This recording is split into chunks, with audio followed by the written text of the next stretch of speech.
It is finally time for the 2023 Wrestling All-Star Classic duel. Now, if you guys don't know what the Wrestling All-Star Classic is, it's basically just a matchup between the top wrestlers in Division 1 of the both guys at the 10 college weights, just so us wrestling fans can see what we have in store come March. Now, this event is being put on by Flow Wrestling, so if you guys did want to watch, it's November 21st at 6 p.m. Central Time. Now, hey, I love wrestling, I love promoting the sport, and the only way to watch this is if you click the link in the description and watch it live on Flow Wrestling. So just a little backstory. This has been around since 1967 and went all the way to 2017, and then it stopped, and thankfully last year they brought it back up, and it was a super cool event. For me, it was highlighted by the Austin Gomez-Sammy Sasso match, but let's just say this year's card is going to get crazy. Now, I'll start off with this. The 157 match between Haynes and Jacory was supposed to take place, but something happened, and that match fell through, so they're actually bringing the D2 champ, Nick Novak, and the D3 champ, Nolan Hurdle, to take the spot. Now, overall, the wrestling world is in love with this decision. It's like, wow, like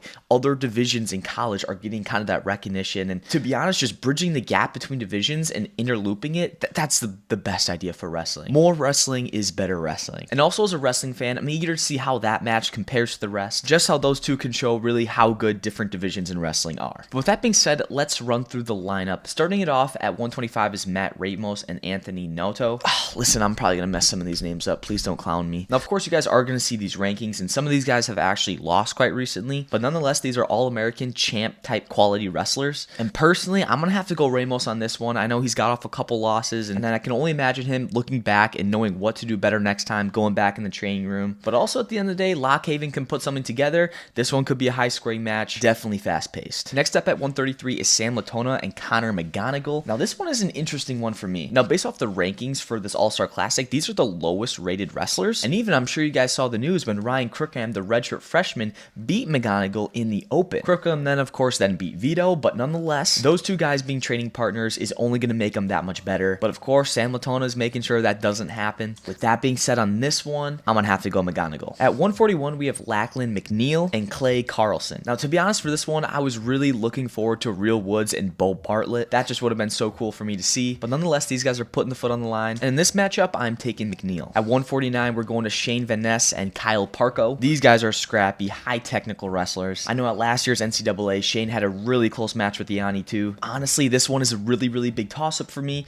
but I'm gonna have to go Shane Van Ness on this one. Now, of course, at 157, like I said before, Nick Novak versus Nolan Hurdle, D2 champ versus D3 champ. The D3 champ is a Wisco native. I could lean for that, but Nick Novak is a dog. I believe he went undefeated last year, but Novak's been really dominant, so I'm going to have to go Nick on this one. At 165, Dean Hamidi is back in it from last year's loss over Keegan O'Toole. Now, he matches up with number 6, Isaac, but nonetheless, Hamidi is looking really good this year, constantly improving. Man, it's just like, you can't bet against him at this point. Now, Hamidi right now is ranked number 4, but even how stacked 165 is, he's for sure a title contender. At 174, we have a rematch of last year's All-Star Classic when we have Carter Sirachi versus Makai Lewis. Now, in the match last year, to be honest, it was just a boring match. There was just no points on the board. We love points, right? But I mean, it was just hard, tough wrestling. These guys are so technically sound. And Sirachi actually winning the match by riding out Lewis for the entire third period. You know, at the end of the day, this event is also being held at Penn State. And to be honest, being in my home gym, if I was wrestling in the All-Star Classic,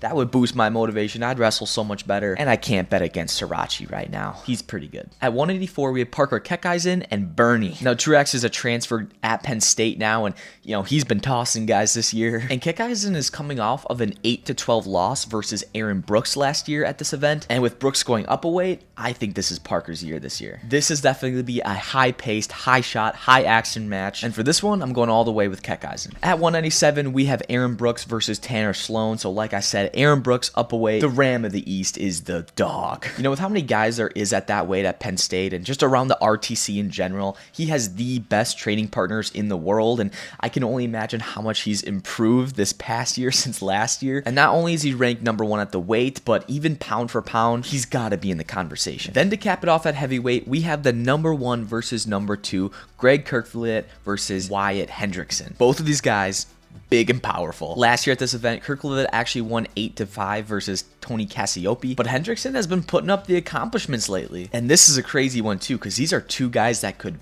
definitely meet in March at the NCAA finals. But hey, if I had to pick one guy to win, I'm going to go Greg Kirkland on this one. Like I said, this is at Penn State. You got, 3-4 guys on the Penn State lineup competing. But man, I could be wrong at every single one of these picks. Like, all these guys are top-level wrestlers that are capable of beating the guy across from them. And that is what makes wrestling so fun. Listen, if you guys are as hyped as I am to watch this, you guys can go to Flow Wrestling and watch November 21st at 6 p.m. Central Time. All that, if you guys want to sign up, is linked in the description below. And there's even also going to be 4 women's matches as well. A lot of crossovers here between Division 1 and NAIA, so that's super cool to see. But I'm hyped. This duel is going to have fireworks, and you guys definitely do not want to miss it. So November 21st at 6 p.m. Central Time, watch live on Flow Wrestling. But that's going to cap off the vid for this one. I appreciate you guys sticking along. Please like the video and subscribe if you guys did enjoy. Shout out to the patrons supporting me on there, and we'll see you guys next video.